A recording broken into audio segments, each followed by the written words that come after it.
I guess describing your identity and like what you see yourself as or what other people see you as is kind of full on. But I guess in like a super simple way would be, I guess, black, queer, Nigerian, Irish. But those do just kind of feel like taking off like boxes on a census or something. I would describe my identity as ever changing and adapting to the environment around me and my settings. Yeah. I feel like it has changed over time, mostly due to my age. Yeah. Due to age and like growth and people that I've met. So I don't know. I'm not exactly sure. My senior year of high school. Yeah. I felt like I really belonged just because it was sort of a buildup of getting through high school and meeting everyone that I thought I was going to know forever, or like people that I stopped being friends with, and just finally getting to a point of like, okay, I have my people and now I'm going to go to college and meet more people. Yeah. I was just sort of like at a point in life where I felt sort of like steady. I think for me, and it's not to say that these moments kind of stopped, like the moments of feeling like you didn't belong kind of stop or fizzle out as you get older. I think they kind of persist because you're always going to be black in a white country. Like they're always going to persist. I feel like for me, the moments that struck the hardest were probably when I was younger, because it was almost like a learning experience, if that made sense. There's a difference, I think, between feeling like you don't belong and being shown you don't belong. If that kind of makes sense. And I feel like for me, growing up, like there would be moments where there would be, I would say, like incredibly like outward acts of racism and like just saying and doing things that you should not be saying and doing to like other human beings. Like, for example, when I was in secondary school, I remember some girls surrounding me and like calling me like a cotton picker and then like chanting the word like crazy, right? That's insane. Right? And then like chanting the word like schnigger to me. And I think one of the things Wait, that how old were you? I was about, I'd say 16.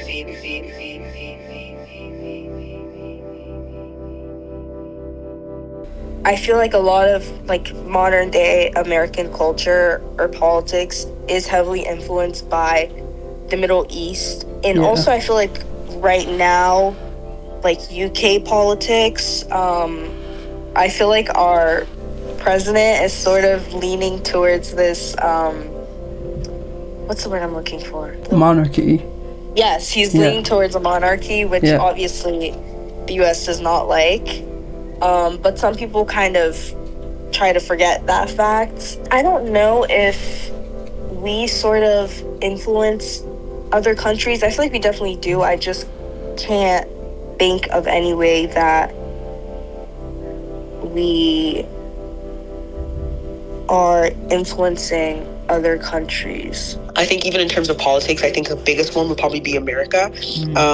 My biggest example of that, I would say, would be during the Black Lives Matter movement. 100%. Of course, that went worldwide. Of course, that went worldwide. But something that I noticed a lot of the times, in terms of people talking about Black Lives Matter in Ireland, you know, police brutality and the issues to do with An Garda Síochána, is that they'd be drawing almost the wrong, how do I say, like the wrong characteristics of the Black Lives Matter movement from America and applying them to Ireland. This is not to say that there aren't issues with the, you know, An Garda Síochána. I think, you know, surveys that they do across Ireland from like minority groups show that like it's insane numbers, like 80% of like minority groups, some shit like that, something very, very high, don't trust An Garda Síochána. A lot of people feel like they are discriminated against, you know, when it comes to An Garda Síochána. That goes from, you know, West African groups to Romani groups to traveller groups. A lot of people do not have good experiences with our police. If I'm going out, I'm very cautious about how I act, or just not being in a space where I feel like I would get in trouble. But then seeing how they act, they're very like, they don't really care about those things. Like that isn't like on the forefront of their mind. while it is on mine. It's been made apparent to me that even though when I'm chilling, I'm not thinking in my head, I'm black, I'm black, I'm black. Yeah. I know when someone else enters a room, they're thinking she's black, he's black, they're black. Mm-hmm. And I don't know, I think I'm a lot more okay with that now. Mm-hmm. It's just surprising to me how persistent it is even today, even in today's day and age, and especially people saying things like, I don't see race. Yes, you do. Yeah. I think from like everything that I've learned growing up and also still growing up, definitely to make decisions from the perspective of the person that you want to be. Okay. That's very not who you are right now. I kind of have stopped wanting people to feel or think anything about my own lived experience or my own perspectives, because I think over the years I have wanted validation from, and I will go ahead and say it, from like white Irish people as well on my experiences and my perspective, and to hear them say things like, that sounds true, I know that's correct, like I can feel like that's happening. But there's a lot of instances where I have not gotten that validation, and a lot more instances where I know I just will never get that validation. So I've kind of stopped wanting people to feel or think anything about my own lived experiences. What it is to be Black Irish and the Black Irish identity, I believe, is still being made and created today.